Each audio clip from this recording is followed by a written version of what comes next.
अस्सलाम वालेकुम दोस्तों, ये है नॉर्वे, दुनिया का 5वां अमीर तरीन मुल्क। ये वो मुल्क है जहां तकरीबन हर 4 में से एक शख्स मिलियनेर है और इसके अलावा नॉर्वे दुनिया की हेल्दीस्ट कंट्रीज की लिस्ट में भी तीसरे नंबर पर आता है। दोस्तों, किसी भी मुल्क की खुशहाली जांचने के लिए जो भी इंडिकेटर्स होते हैं, नॉर्वे उन सब की लिस्ट में टॉप पर है। लेकिन क्या आप जानते हैं, नॉर्वे हमेशा से ऐसा बिल्कुल नहीं था।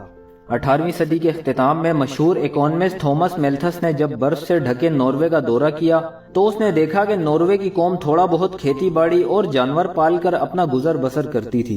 दोस्तों, ये एक ऐसा पहाड़ी मुल्क था जिस तक सफर करना लगभग नामुमकिन था। कस्बे और आबादी काफी दूर दराज थी और इसके शहरी काफी कम तालीम याफ्ता थे। दोस्तों, अगर आपको नहीं मालूम तो जान लें कि नॉर्वे की जियोग्राफिकल लोकेशन की वजह से इसका वेदर सिस्टम दूसरे मुल्कों से बहुत ही अलग है। इसके बेशतर हिस्सों में कई महीने तो सनराइज ही नहीं होता, जिसकी वजह से इस पूरे खित्ते का बेशतर हिस्सा बर्फ से ढका रहता है और इसी वजह से सर्दियों के मौसम में यहाँ खेती बाड़ी कर पाना नामुमकिन था और इसी वजह से सर्दियों में यहाँ के शहरियों को 2 वक्त की रोटी के भी लाले होते थे। दोस्तों, थॉमस के जाने के बाद नॉर्वे के हालात मजीद बदतर हो गए। पूरे मुल्क में हर तरफ कहत छा गया और हर तरफ गुर्बत और बदहाली फैल गई और उस वक्त यही लगता था कि यही हालात नॉर्वे का मुकद्दर है। लेकिन फिर नॉर्वे ने ऐसा क्या किया कि आज वो इतना वेल डेवलप और अमीर मुल्कों में से एक है। दोस्तों, आज की वीडियो में हम बात करेंगे नॉर्वे की और जानेंगे कि कैसे इस मुल्क ने खुद को इस कदर तंग दस्ती से निकाल कर तरक्की की राह पर गामजन किया। तो इस वीडियो को बिना स्किप किए मुकम्मल जरूर देखिएगा। जिनके पास पूरी दुनिया के 85% ऑयल रिजर्व मौजूद हैं, लेकिन इन तमाम मुल्कों का कंबाइंड जीडीपी पूरी दुनिया का सिर्फ 8% है और इनमें से कोई भी मुल्क दुनिया के टॉप 10 रिचेस्ट कंट्रीज में नहीं आता। और दूसरी तरफ है नॉर्वे, जो दुनिया का 11th largest oil producer country है, लेकिन यही मुल्क क्वालिटी ऑफ लाइफ में दुनिया का 4था बेहतरीन मुल्क है।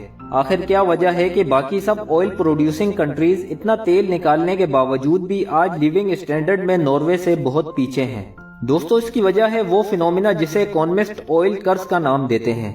दोस्तों, ऑयल का मसला ये है कि ये बिल्कुल किसी लॉटरी जीतने जैसा है और किसी भी कंट्री से तेल निकलने के बाद वहाँ की आवाम पर पैसों की बरसात शुरू हो जाती है।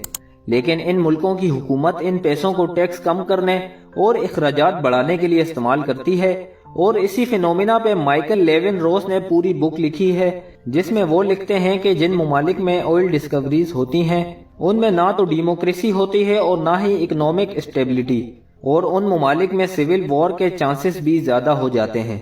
और यही सब हमने देखा लीबिया और इराक में, और इसके अलावा भी कई मुल्कों में जहां सिर्फ ऑयल की वजह से कॉन्फ्लिक्ट्स देखे गए हैं। बहरहाल, आज की हमारी वीडियो का टॉपिक कुछ और है। दोस्तों, जिस भी कंट्री से ऑयल डिस्कवर होता है उस मुल्क की ऑयल इंडस्ट्री तमाम दूसरी इंडस्ट्रीज पर छा जाती है। जैसे जैसे ये मुल्क ऑयल एक्सपोर्ट करते हैं तो इनकी करेंसी की डिमांड में एकदम इजाफा होता है, जिससे करेंसी की वैल्यू ऊपर जाना शुरू हो जाती है और इसी वजह से इस मुल्क की आवाम इम्पोर्टेड और लग्जरी आइटम्स इम्पोर्ट करने लगते हैं और इनकी लोकल इंडस्ट्री सफर करने लगती है।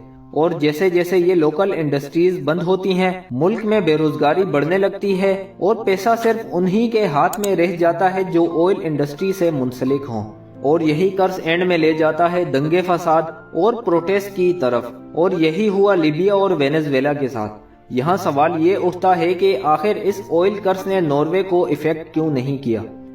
दोस्तों, स्वीडन से आजाद होते वक्त नॉर्वे की असल एक्सपोर्ट्स थी टिम्बर, फिश और दूसरे मिनरल्स, और इन्हीं के चलते 1900 के शुरुआत में नॉर्वे दुनिया का 4था सबसे बड़ा तिजारती बहरी जहाज बना चुका था, जिसके सबब नॉर्दर्न सी का तकरीबन 30% ट्रेड नॉर्वे के हाथ में था। इसके अलावा सबसे बड़ा काम जो नॉर्वे ने किया वो था पार्लियामेंट्री सिस्टम, जिसका बुनियादी मकसद था कि सियासी ताकत और पैसा किसी एक इंसान या एक पार्टी के हाथ में ना रहे। दोस्तों, नॉर्वे को कुदरत की तरफ से एक और फेवर हासिल थी और वो थी सस्ती हाइड्रो पावर इलेक्ट्रिसिटी प्रोड्यूस करने का पोटेंशियल। लेकिन उस वक्त नॉर्वे की 75% हाइड्रो पावर जनरेशन कंपनीज गैर मुल्की थी और यही बात नॉर्वे की हुकूमत को काफी खटक रही थी।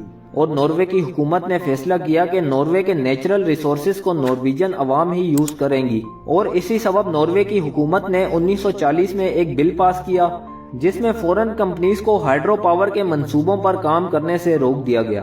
और इसी दौरान नॉर्वेजियन हुकूमत ने रेलवेज और सड़कों पर यह पैसा इन्वेस्ट किया, जिससे ट्रेड पर काफी मस्बित असर आया। दोस्तों, जो रिसोर्सेस नॉर्वे को हासिल थे, इससे कई ज्यादा रिसोर्सेस आज दुनिया में कई ममालिक को हासिल हैं, लेकिन वो आज भी नॉर्वे से काफी पीछे हैं, जिसकी वजह डेमोक्रेसी, प्लानिंग, ईमानदार हुकूमत और लॉन्ग टाइम गोल्स, जिन पर नॉर्वे के मुहिब्बे वतन और ईमानदार हुक्मरानों ने काम करके नॉर्वे को इस पोजीशन पर खड़ा किया। अगर हम मुल्क पाकिस्तान की बात करें तो हमारी इस सरजमीन में भी बेशुमार कुदरती ज़खायर मौजूद हैं, जिन्हें आज तक पॉलिटिकल इंस्टेबिलिटी और मुफाद परस्ती के बायस ठीक तरीके से यूटिलाइज ही नहीं किया गया। और अगर कोई मेगा प्रोजेक्ट गलती से शुरू भी हो जाता है तो उस पर काम करने के लिए हमारे हुक्मरान अपने कमीशन के चक्कर में फॉरेन कंपनीज को हायर कर लेते हैं, जिसके सबब मुल्क की करेंसी के डीवैल्यू होने और अनएम्प्लॉयमेंट बढ़ जाने के सबब नौजवान मुल्क छोड़ने पर मजबूर दिखाई देते हैं।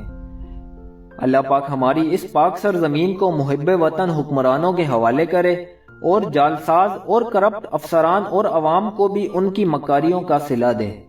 उम्मीद करते हैं ये वीडियो आपको पसंद आई होगी और इसे आप अपने प्यारों के साथ शेयर करके हमारी मेहनत को जरूर सराहेंगे। आखिर में वीडियो को लाइक करना और चैनल को सब्सक्राइब करना हरगिज ना भूलिएगा। फिर मुलाकात होगी एक और नई मालूमाती वीडियो के साथ। तब तक